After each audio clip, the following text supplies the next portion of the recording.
बहुत ही बीभत्स और दर्दनाक घटना पश्चिम बंगाल में हुई है।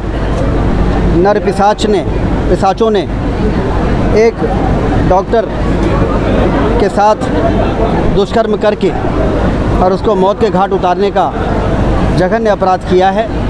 पश्चिम बंगाल पहले से भी कानून व्यवस्था वहाँ पूरी तरह से समाप्त हो चुकी है। हमारे प्रधानमंत्री और गृह मंत्री ने लगातार ये प्रयास किया है कि वहाँ की सरकार पर अंकुश लगाया जाए और अपराधियों को जिस तरह से वो संरक्षण दे रहे हैं, अभी आपने देखा कि जहाँ पर ये घटना घटी है वहाँ पर वहाँ की सरकार के संरक्षण में अपराधियों ने जाके तोड़फोड़ की है और जो सबूत थे उसको मिटाने का काम किया, सीसीटीवी कैमरे को तोड़ा है। ये सरकार के समर्थन के बिना और संरक्षण के बिना ऐसा काम कहाँ से हो सकता है? जब सारा देश इस घटना से हिला हुआ है, वहाँ पर अपराधियों का हौसला इतना बुलंद हो जाए बिना सरकार के समर्थन के, ये संभव नहीं हो सकता है। इसलिए आज पूरे देश में डॉक्टरों ने सांकेतिक रूप से इस प्रकार के जघन्य अपराध के खिलाफ विरोध प्रदर्शन किया है और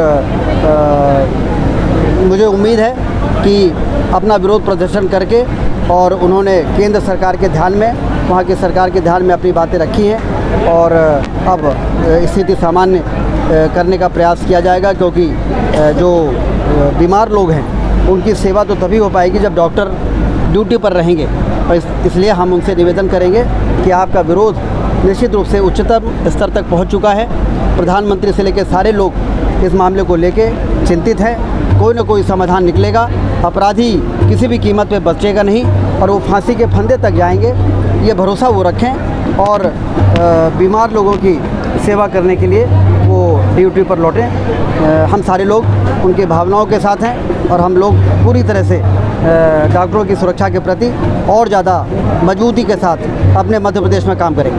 भैया, ममता बनर्जी ने मार्च भी निकाला है इस घटना को। ममता बनर्जी का ये बयान कि वाम और राम के लोग इस प्रकार से अस्थिरता फैला रहे हैं, इतनी बड़ी घटना हो गई और आपको राजनीति की बात कर रही हैं आपको स्वीकार करना चाहिए कि हमारे मध्य प्रदेश, हमारे पश्चिम बंगाल में अपराधियों के हौसले इतने बुलंद हो गए हैं कि ड्यूटी कर रही, मानवता की सेवा के जो प्रतीक होते हैं डॉक्टर, ड्यूटी कर रही ऐसी बच्ची के साथ दुष्कर्म हुआ और आपके चेहरे में शिकन नहीं है। आपको तो तत्काल ऐसे लोगों को कटघरे में रख लेना चाहिए था और उनको फांसी के फंदे पर पहुंचाने का घोषणा करनी चाहिए।